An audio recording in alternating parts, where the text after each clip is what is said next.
Hi everyone, welcome back to the channel simplified education. So class 12 boards को बचे हैं सिर्फ 20 दिन। 20 दिन में मैं नहीं बोलूंगी क्योंकि आखिरी के 5 दिन तो आप इंग्लिश पढ़ोगे ना, तो लगभग आपके पास 15 से 16 दिन पड़े हुए हैं अपने बोर्ड एग्जाम्स को क्लियर करने के लिए। और अगर अभी भी आप जीरो पर हैं, आपने कुछ भी नहीं पढ़ा, this video will be really very helpful to those people जिन्होंने या तो वो कुछ नहीं पढ़ा या फिर कुछ ना कुछ थोड़ा बहुत पढ़ रखा है। ठीक है। सो आज की इस वीडियो में हम कंप्लीट 15 डे स्ट्रैटेजीज देखेंगे of the physics, chemistry and the biology. So let's start in this video. सबसे पहले आपको ना स्ट्रैटेजी देखने से पहले 3 काम करने हैं। पहला काम आपने ये करना है, अपने सोशल मीडिया अकाउंट्स को डीएक्टिवेट या लॉग आउट कर दो, बिकॉज इस टाइम पे डिस्ट्रैक्शंस बहुत ज्यादा हो जाती हैं। तो इसीलिए आप 15-20 दिन के लिए अपने सोशल मीडिया अकाउंट से दूर रह सकते हो। सेकंड काम आपने ये करना है, अपने ऊपर ट्रस्ट रखना है, बिलीव रखना है और अपने ऊपर कॉन्फिडेंस रखना है। एंड द थर्ड थिंग, आपके पास जितने भी रिसोर्सेज हैं आपने उनको कलेक्ट करके एक जगह पे रख लेना है, बस। उसके बाद हम स्टार्ट करते हैं 15 डे स्ट्रैटेजी। सो आज है 2 फरवरी जब आपको ये वीडियो मिलने वाली है। 3 फरवरी सुबह आप अपने इस चैलेंज को शुरू करेंगे।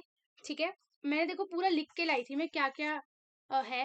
And one more thing, I have consulted with many of my friends जिनके बोर्ड में 98, 99 एंड इवन 100% तक आए हैं। उनसे भी मैंने कंसल्ट करी है, उनके कुछ पॉइंट्स भी मैंने इसमें डाले हैं, बिकॉज हर एक पॉइंट ऑफ व्यू, सबका पॉइंट ऑफ व्यू देखना बहुत ज्यादा जरूरी हो जाता है। तो हम देखने वाले हैं 13 फरवरी से लेकर 17 फरवरी तक की स्ट्रैटेजी, क्योंकि उसके बाद 18, 19, 20, 21 ये 4 दिन आपके इंग्लिश के लिए, आप उसमें इंग्लिश पढ़ोगे।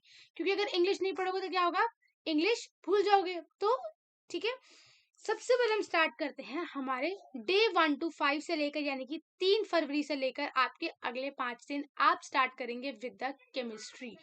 Chemistry is a very very crucial paper and last year chemistry का पेपर थोड़ा सा ट्विस्टेड आया था इंस्टेड ऑफ इजी।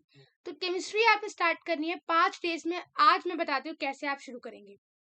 पहले दिन आप केमिस्ट्री में डे 1 पे उठाएंगे आप फिजिकल केमिस्ट्री। फिजिकल केमिस्ट्री की जितनी भी थ्योरी है, like Henry's law, Raoult's law, Kohlrausch law, ऐसे करके जितनी भी थ्योरीज हैं आप उनको पढ़ेंगे। उनको कहाँ से पढ़ोगे, आप मेरे वीडियो लेक्चर से जाके देख सकते हो, और थ्योरी को आप एनसीईआरटी से भी पढ़ सकते हो। बट इस मोमेंट पे ना एनसीईआरटी उठाना थोड़ा सा हैवी होता है, क्योंकि एनसीईआरटी उठ नहीं पाती है, क्योंकि बहुत दिक्कत होती है एनसीईआरटी देख के। तो ऐसे में आप जो है मेरी वीडियो से जाके देख सकते हो और थ्योरी प्रिपेयर करना स्टार्ट कर दो। आपने डे 1 में आपने सुबह के 3 घंटे लिए। फॉर एग्जाम्पल आपने सुबह 9 बजे से लेकर, सॉरी हाँ, सुबह 9 बजे से लेकर 12 बजे तक आपने पूरी थ्योरी कंप्लीट कर ली। चीजों को रट्टा मत मारना, ऐसा नहीं है कि हेनरीज लॉ रट्टा मारने बैठ गए हो, उसको समझने की कोशिश करना है। क्योंकि कभी कभी क्या होता है, हमारी थ्योरी से ही हमारे फॉर्मूलाज डिराइव होते हैं, तो अगर थ्योरी नहीं पता तो फॉर्मूलाज भी नहीं पता होंगे। और मैंने अपनी वीडियोस में बहुत ही अच्छे से आपको थ्योरी याद कराई है, तो एक बार जाकर अगर आपने अब तक नहीं पढ़ा तो उसको जरूर देख लेना। जिसने पढ़ चुके हैं वो 2x की स्पीड पर रिवीजन के लिए देख लेना। आपने 9 से 12 सारी आपने थ्योरी कर ली। आप उसके बाद 1-2 घंटे का गैप लेने के बाद आप स्टार्ट करोगे with the formulas. Physical chemistry के फॉर्मूलाज आर एक्सट्रीमली इंपॉर्टेंट। अब सी, जो बच्चे लगातार साल दर साल क्वेश्चंस प्रैक्टिस करते हैं उनको एंड तक आते आते फॉर्मूलाज वैसे ही याद हो जाते हैं, उनको एडिशनली उनको याद करने की जरूरत नहीं पड़ती। पर क्योंकि अब आप लास्ट मोमेंट रिवीजन कर रहे हो, तो आपको फॉर्मूलाज लिख लिख के याद करने हैं, या फिर आप उनकी एक शीट बनाकर अपने स्टडी टेबल, अपने दीवारों पर चिपका दो, ताकि जब भी आप सुबह उठो आपकी नजर पड़े उस फॉर्मूलाज पे और आप उसको इजीली याद कर सको। ठीक है। तो डे 1 में हमने क्या करना है, सारी थ्योरी याद करनी है और सारे फॉर्मूलाज को अच्छे से याद करना है। फॉर्मूलाज आपने देख लिया, ठीक है, आप समझो फॉर्मूला आप सारे याद करके चले गए, बट आपको फॉर्मूला की अप्रोच ही नहीं पता कि फॉर्मूलाज यूज क्यों करते हैं। फॉर एग्जाम्पल, अगर आप एक फॉर्मूला लर्न कर रहे हो, delta G is equal to minus n F E, that is a Gibbs free energy, तो आपको पता होना चाहिए कि n क्या है, f क्या है, e क्या है, f की वैल्यू क्या है, इतना आपको बेसिक नॉलेज होनी चाहिए। अगर उसके बाद भी आपके पास टाइम है तो आप हर एक क्वेश्चन का एक या दो न्यूमेरिकल लगा के देख सकते हो। न्यूमेरिकल के लिए आप कोई रेफरेंस बुक रेफर कर सकते हो, ठीक है। मैं कहती हूँ वो बुक रेफर करना जिसमें आपको आंसर ऑलरेडी दे रखे हो, ताकि आप फटाफट से उसको एक बार गो थ्रू कर लो। अदरवाइज नहीं है रेफरेंस बुक, एनसीईआरटी उठा लो। एनसीईआरटी के सॉल्यूशंस यूट्यूब पे अवेलेबल है, गूगल पे अवेलेबल है, उनको अपने सामने रख के खोलो, अपने आप पहले ट्राई करो एंड फिर उस रेफरेंस को चेक करो। इंपॉर्टेंट एनसीईआरटी क्वेश्चंस की लिस्ट भी मैं प्रोवाइड कर चुकी हूँ, वो भी वीडियोस में जाके देख लेना। अगर आप बोलोगे तो I will add every link in the description box, पर मुझे एक बार आप बता देना। तो आपने डे 1 किया, आपने डे 1 में सारी की सारी थ्योरी करी, सारे के सारे लॉस करे, like Henry's law, Raoult's law, Kohlrausch law, Arrhenius equation. और आपने डे 1 के नाइट में या डे 1 के आफ्टरनून में आपने सारे फॉर्मूलाज याद कर लिए।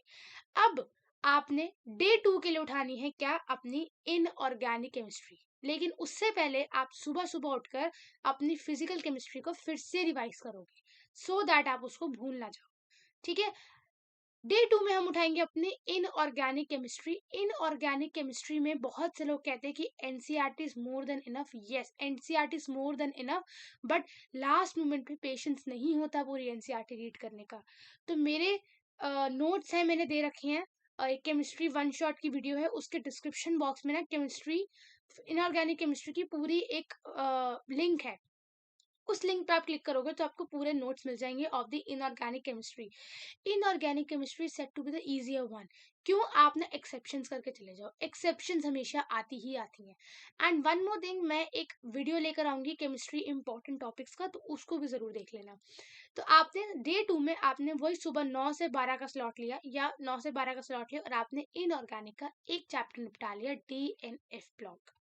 फिर आपने 1 घंटे का ब्रेक लेके आपने अगला चैप्टर निपटाया, कोऑर्डिनेशन केमिस्ट्री। कोऑर्डिनेशन केमिस्ट्री में 3 चीजें ही इंपॉर्टेंट है, CFT, VBT and the isomerism. इन तीनों टॉपिक के अलावा कोई टॉपिक ही नहीं है जिससे क्वेश्चन आए। मोस्ट प्रोबेबली 90% चांसेस है कि क्रिस्टल फील्ड थ्योरी और बैलेंस बॉन्ड थ्योरी से ही क्वेश्चन बनता है, तो उसको आपने करना ही करना है। उसके बाद जब आपकी इनऑर्गेनिक केमिस्ट्री खत्म हो जाए, तो रात को आप KMnO4 और K2Cr2O7 की रिएक्शंस लिख के याद करेंगे। वो रिएक्शंस का पीडीएफ भी मैं दे चुकी हूँ, उसको भी आप जरूर जाके चेकआउट करना। तो डे 1 आपने फिजिकल केमिस्ट्री पूरी कर ली, आपने फिजिकल केमिस्ट्री में सारी थ्योरीज लर्न कर ली एंड सारे फॉर्मूलाज रख लिए, और फॉर्मूलाज की अंडरस्टैंडिंग कर ली कि कौन सा फॉर्मूला हम कब यूज करेंगे। डे 2 में आपने अपनी पूरी इनऑर्गेनिक केमिस्ट्री खत्म कर ली, जहां पर आपने डीएनएफ ब्लॉक, कोऑर्डिनेशन केमिस्ट्री और इनऑर्गेनिक की रिएक्शंस याद कर ली। अब हम बात करते हैं day 3, day 4 and the day 5। These 3 days will be dedicatedly you will give to your organic chemistry। Organic chemistry बहुत ज़्यादा टायरिंग होती है, बहुत ज़्यादा कंफ्यूजिंग होती है। तो उस टाइम पे आप देखो, आपके पास दो ऑप्शंस है। पहला ऑप्शन ये है कि आप ऑर्गेनिक केमिस्ट्री उठाओ, जीरो से लेकर एंड तक उसको पूरा चैप्टर को पढ़ो। इतना स्टैमिना नहीं है तो ऑर्गेनिक की थ्योरी, पहली बात आपने करनी है रीजनिंग्स। अब रीजनिंग्स के क्वेश्चंस हम कहाँ से लेकर आए, आप सैंपल पेपर उठा लो, पिछले 10 साल के, सॉरी 10 साल के प्रीवियस ईयर उठा लो, सैंपल पेपर उठा लो, प्री बोर्ड्स के पेपर उठा लो, और उसमें देखो कि कौन कौन सी रीजनिंग्स ऑर्गेनिक केमिस्ट्री से आ रखी हैं। उन रीजनिंग्स को अच्छे से करो। मैंने उसी वीडियो में एक पीडीएफ दे रखा है इंपॉर्टेंट रीजनिंग्स का, उसमें alcohol, phenol ethers, haloalkanes, haloarenes, amines, aldehyde, ketone, carboxylic acid, चारों चैप्टर्स की सारी इंपॉर्टेंट रीजनिंग एक जगह कंपाइल कर रखी है।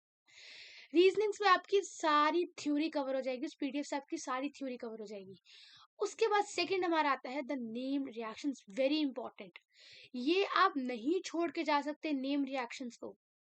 नेम रिएक्शंस में सैन म्यूज रिएक्शन, हेल जेलिंस्की, कॉलबेस और रीमन तीमन में से एक हमेशा आता ही आता है। नेम, आप बाकी रिएक्शंस चाहे एक बारी में छोड़ दो, नेम रिएक्शंस बिल्कुल नहीं छोड़नी। This is a humble request. Third we have the conversion. 5 number का क्वेश्चन आता है आपका कन्वर्जन्स पे। कन्वर्जन्स का अलग फ्लो चार्ट दे रखा है, आप उसको निकालेंगे अपनी रेफरेंसेस बुक से। एक इजी से लेकर डिफिकल्ट कन्वर्जन्स प्रैक्टिस करने लगेंगे, एनसीईआरटी में दी हुई है कन्वर्जन्स। अब आपने अगर ऑर्गेनिक में ये 3 चीजें कर ली, यानी कि आपने क्या कर लिया, आपने ऑर्गेनिक की थ्योरी कर ली, आपने ऑर्गेनिक में नेम रिएक्शंस कर लिए, आपने ऑर्गेनिक के कन्वर्जन्स कर लिए। उसके बाद अगर आपके पास स्टैमिना है देन मूव टूवर्ड्स द, वैसे तो फिजिकल प्रॉपर्टी सब कुछ आपका रीजनिंग्स में ही आ जाएगा। अगर उसके बाद भी आपके पास थोड़ा सा हिम्मत है तो आप बाकी रिएक्शंस को एक बार गो थ्रू कर सकते हो। अगर ऐसा लग रहा है कि नहीं है, बहुत मुश्किल है, देन प्लीज ये 3 तो करके जाना। एंड जो आपका लास्ट डे है that will only be given for the biomolecules. Biomolecules में कुछ नहीं छोड़ना, चैप्टर बहुत आसान है, चैप्टर में कुछ नहीं है, मोस्ट इंपॉर्टेंट चैप्टर है, मोस्ट स्कोरिंग चैप्टर है। मैं बताऊं कौन कौन से चैप्टर बिल्कुल नहीं छोड़ने। आपने फिजिकल केमिस्ट्री नहीं छोड़नी, आपने इनऑर्गेनिक नहीं छोड़नी, आपने बायोमोलिक्यूल्स नहीं छोड़ना, अमाइंस नहीं छोड़ना, हैलोएल्केन्स हैलोअरेन्स नहीं छोड़ना। एल्डिहाइड कीटोन कार्बोक्सिलिक एसिड थोड़ा सा टफ होता है तो उसमें इंपॉर्टेंट रिएक्शंस करके चले जाना। एंड अल्कोहल फिनॉल ईथर्स में आप कॉल्बेज रिएक्शन, रिमन तिमन रिएक्शन, ग्रिग्नार्ड रिएजेंट, ये कुछ रिएक्शंस गिनी चुनी कर जाना बस। और हाँ, अल्कोहल फिनॉल ईथर्स में एक दो आपके वो है स्टेप्स ऑफ द रिएक्शंस, तो उसको आप देख के जाना। तो आपने पहले 5 दिन आपने ये सब तो करना ही करना है। This is the very important topics. Physical chemistry में थ्योरी, न्यूमेरिकल, इनऑर्गेनिक केमिस्ट्री में थ्योरी, रिएक्शंस, ऑर्गेनिक केमिस्ट्री में आपके नेम रिएक्शंस, आपके कन्वर्जन्स, आपके ऑर्गेनिक की रीजनिंग्स, बस इतना आपने कर लेना है। अब ये आपको कहाँ पे मिलेगा एक जगह कंपाइल, तो मैंने एक वीडियो बनाई थी रिसेंटली जिसमें मैंने कहा था कि full inorganic in full chemistry in one shot. उसके आप डिस्क्रिप्शन में जाओगे तो पहला लिंक वहां दिया होगा फिजिकल केमिस्ट्री, उस पर आप क्लिक करोगे तो आपको सारे फॉर्मूलाज मिल जाएंगे।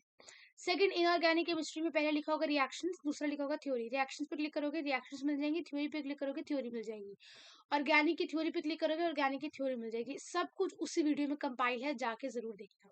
अब आपने पहले 5 दिन आपने अगर इतना भी कर लिया ना, आपको 50%, 50 मार्क्स 70 में से स्कोर करने से कोई नहीं रोक सकता। सेकेंड हम बात करते हैं, अब आपने डे 1 to 5 चैलेंज पूरा करा, अब आप नेक्स्ट 5 दिन दोगे अपनी बायोलॉजी सेक्शन को। बायोलॉजी सेक्शन में आपने सिर्फ 3 काम करने हैं रोज के। पहला 5 यूनिट है, 5 दिन है, हर एक यूनिट एक दिन उठानी है, वीडियो लेक्चर से देके यूनिट कंप्लीट करनी है। सेकेंड, उसकी एनसीईआरटी रीड करनी है। एंड थर्ड, अपने शॉर्ट नोट्स से उसको रिवाइज करना है बस। फॉर एग्जाम्पल, एक यूनिट आपको 2 घंटे में पूरी करा रखी है तो आपने सुबह 9 बजे से लेकर 11 बजे तक आपने वो पूरी यूनिट करी। फिर 12 से लेकर 2, 3, 4 बजे तक आपने उसकी पूरी एनसीईआरटी रीड करी। एंड लास्ट में सोने से पहले आपने उसकी रिवीजन करनी है with the help of your own notes. मेरे नोट्स डाउनलोड करने उससे कर लेना, कहीं से भी कर लेना, ठीक है। That is only for biology. Biology में ना एक चीज नहीं छोड़नी, डायग्राम। स्पेसिफिकली पहले 2 चैप्टर के डायग्राम नहीं छोड़ने हैं, ग्राफ। एक वीडियो में मैंने सारे इंपॉर्टेंट टॉपिक्स बायोलॉजी के करा रखे हैं तो उनको तो अच्छे से करना है। तो बायोलॉजी में ज्यादा कुछ करने की जरूरत नहीं, just 3 steps you have to do. Watch the video, read NCERT, and उसके बाद revise your notes. Next day हमारा आता है अब हमने पहले 5 दिन केमिस्ट्री कर ली, अगले 5 दिन हमने बायोलॉजी कर ली, लास्ट के 5 दिन हमारे बचते हैं फिजिक्स के लिए। अब फिजिक्स थोड़ी सी क्या होती है, कॉन्सेप्चुअल होती है। फिजिक्स में आप थोड़ा सा कंफ्यूज हो जाते हो। तो फिजिक्स की अगर मैं बात करूँ, फिजिक्स में मैं अगर अपना रियल एक्सपीरियंस अगर मैं आपके साथ आज शेयर करूँ, तो मेरे को फिजिक्स में मेरे प्री बोर्ड्स में बिल्कुल नंबर नहीं आते थे, लेकिन बोर्ड्स में मेरे एकदम से नंबर कैसे आ गए, जस्ट बिकॉज मैंने 3-4 स्ट्रैटेजी फॉलो करी थी। सबसे पहली स्ट्रैटेजी कि फिजिक्स की थ्योरी नहीं छोड़नी। 70% बच्चे ऐसा होता है जिससे न्यूमेरिकल नहीं बनते, and I was also one of them. Numerical नहीं बनते हैं, क्यों नहीं बनते हैं? क्योंकि न्यूमेरिकल वो बच्चों के बनते हैं जो स्टार्टिंग से पढ़ते हैं, एंड टाइम पे आगे न्यूमेरिकल बनाना थोड़ा सा मुश्किल हो जाता है। और वैसे ही एनसीईआरटी के न्यूमेरिकल तो वैसे इतना सर दर्द देते हैं। फिजिक्स की थ्योरी नहीं छोड़नी। थ्योरी करनी कैसे, एक मैंने पीडीएफ दी है, मिनिमम लेवल ऑफ लर्निंग। उस पीडीएफ को अपने सामने रखो, जो टॉपिक दिया हुआ है उसकी उस टॉपिक को उठाओ और उसकी रेफरेंस बुक से उसकी थ्योरी पढ़नी शुरू कर दो। थ्योरी समझो, थ्योरी याद करो, that is totally depend on you. मैं अपने बुक के नाम बताऊं, जो मैंने एक बुक यूज करी थी वो मुझे बहुत अच्छी लगी, that is your exam idea. बहुत अच्छी बुक थी। एक मैंने ली थी एग्जाम आइडिया रेफरेंस के लिए, और एक मैंने ली थी एग्जाम आइडिया इसमें 10 साल के प्रीवियस ईयर थे, दोनों मैंने ली थी, ठीक है। तो आप ऑनलाइन पीडीएफ अवेलेबल है, ऑनलाइन पीडीएफ से पढ़ लो। थ्योरी पढ़ के जानी है हर एक चैप्टर की। आपने समझो आपने डे 1 और डे 2 आपने पूरा दे दिया किसके लिए, थ्योरी के लिए। उसके बाद आता है डे 3 एंड डे 4 जिसमें आप सारे डेरिवेशंस याद करोगे। डेरिवेशंस ऐसे नहीं करनी है कि देख ली डेरिवेशन समझ आ गया क्या हो रहा है, खत्म। एग्जाम में डेरिवेशंस आगे पता ही नहीं क्या लिखें। नो, डेरिवेशंस को लिख लिख के 10 बार, जब ऐसा ना हो कि आप बिना देखे डेरिवेशंस लिख सको तब तक लिखते रहो। डेरिवेशंस लिख ली, 2 दिन आपने सारी डेरिवेशंस याद करी, 2 दिन सारी थ्योरी याद करी। लास्ट डे सारे फॉर्मूलाज को कंपाइल करो। सारे फॉर्मूलाज मुझे पता है एंड टाइम पे याद नहीं होते हैं क्योंकि फॉर्मूलाज फिजिक्स के बहुत सारे हैं, तो इम्पोर्टेंट फॉर्मूलाज याद करो। जैसे गॉस थ्योरम है, बहुत इंपॉर्टेंट है, हर साल आती है। टॉर्क का हो गया, ठीक है। सेमीकंडक्टर नहीं छोड़ना, बहुत आसान है। मॉडर्न फिजिक्स नहीं छोड़नी, बहुत आसान है। रे ऑप्टिक्स में सिर्फ टेलीस्कोप, माइक्रोस्कोप ये कर लिया। वेव ऑप्टिक्स में सिर्फ हाइगन्स प्रिंसिपल कर लिया। जो चैप्टर बहुत टफ है, डू ओनली इंपॉर्टेंट क्वेश्चन। जो चैप्टर बहुत इजी है, डू ऑल द क्वेश्चंस। अब ईएम वेव्स है, ईएम वेव्स क्वेश्चन सिर्फ वेव से ही आते हैं, इलेक्ट्रोमैग्नेटिक स्पेक्ट्रम, ठीक है। एक चैप्टर है हमारा मैग्नेटिज्म एंड मैटर, उससे डायमैग्नेटिक, फेरोमैग्नेटिक एंड पैरामैग्नेटिक का डिफरेंस ही आता है। तो जस्ट बुक खोलो, थोड़ा सा अपने ऊपर थोड़ा फोकस करो। अब आपने 5 दिन ये 3 काम भी कर लिए, ठीक है। आपने फिजिक्स भी कर ली, आपने थ्योरी कर ली, सारी डेरिवेशंस को याद लिख लिख के याद कर लिया। फॉर्मूलाज को याद करो और फॉर्मूलाज पे 1-2 आधा न्यूमेरिकल लगाओ। सिंपल सादा न्यूमेरिकल लगाना ताकि कॉन्फिडेंस आए। सिंपल सादा न्यूमेरिकल लगाओ, कोई हाई फाई न्यूमेरिकल लाने की जरूरत नहीं है। उसके बाद आपने अगर 2 फरवरी से लेकर 3 फरवरी से लेकर अगर आपने 17 फरवरी तक इसको फॉलो कर लिया, उसके बाद अब 18 फरवरी से आप इन सबको छोड़ दो and start with English preparation. English में आप लिटरेचर सेक्शन करो, राइटिंग सेक्शन का मैं करवा चुकी, राइटिंग सेक्शन वीडियो जाके देख लेना, ठीक है। इंग्लिश पे फोकस करो। उसके बाद आपकी, मुझे पता है कि आपके 2 एग्जाम के बीच में बहुत अच्छा गैप दिया हुआ है, तो उन गैप में आपने क्या करना है, जो आपने इन 5 दिनों में पढ़ा है उसको रिवाइज पे रिवीजन करते जाना है। पता है क्यों? आपको 40% भी आता है ना, अगर आपने उसकी बहुत तगड़ी रिवीजन करी है, आप बहुत अच्छा स्कोर कर लोगे। आपको 90% भी आता है ना, आपने रिवीजन नहीं करी, आप स्कोर नहीं कर पाओगे। रिवीजन पे रिवीजन, अब रिवीजन आपने कर ली, बहुत रिवीजन कर ली, सब याद हो गया दिमाग में। प्रैक्टिस प्रीवियस ईयर क्वेश्चन, 2-3 साल के प्रीवियस ईयर लगा के देख लो। कहीं पे अगर लग रहा है कि मैं अटक रहा हूँ, कोई कॉन्सेप्ट बहुत मुश्किल है, तो अगर तो उसको आप कर सकते हो तो करो, अदरवाइज लीव इट, ठीक है। बट हाँ, प्रीवियस ईयर लगाना बहुत ज्यादा जरूरी है। मैंने अपने बायोलॉजी एग्जाम में, मेरे पास 3 दिन की छुट्टी थी बायोलॉजी एग्जाम में, ठीक है। मैंने पहले 2 दिन सिर्फ और सिर्फ थ्योरी पे थ्योरी रिवाइज कर रही थी, अपने नोट्स को रिवाइज कर रही थी, अपने नोट्स को पढ़ रही थी। जैसे ही मेरे थ्योरी रिवाइज हो गई, वैसे ही मैंने प्रीवियस ईयर उठा लिया। प्रीवियस ईयर उठाते ही आपको पता लग जाता है कि क्वेश्चन कैसे बन रहे हैं।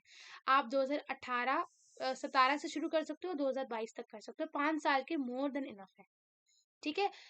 अगर आप चाहो तो आप वेदांत वाली बुकलेट ले सकते हो। अगर आप खुद सॉल्व करना चाहते हो तो आप टाइमर लगा के सॉल्व कर सकते हो। एंड एट द एंड मैं यही बोलूंगी कि प्रेजेंटेशन अच्छी रखना, क्वेश्चन को अच्छे से अटेम्प्ट करना, बहुत अच्छा जाएगा आपका पेपर। अभी भी स्टार्ट कर दो। मैं बताती हूँ, देखो आप क्या करा करो ना, ऐसे रात को जब आप सोते हो ना, तो ऐसे ना लिख लिख लिया करो अपने उसमें, क्या कहते हैं, कि ऐसे लिख लिया करो। तो जैसे मैंने यहाँ लिखा हुआ कि टुमारोज प्लानिंग, 3 आवर्स का लेक्चर मुझे, 3 आवर्स मुझे ये पढ़ाई करनी है, 2.5 घंटे ये करना है, ठीक है।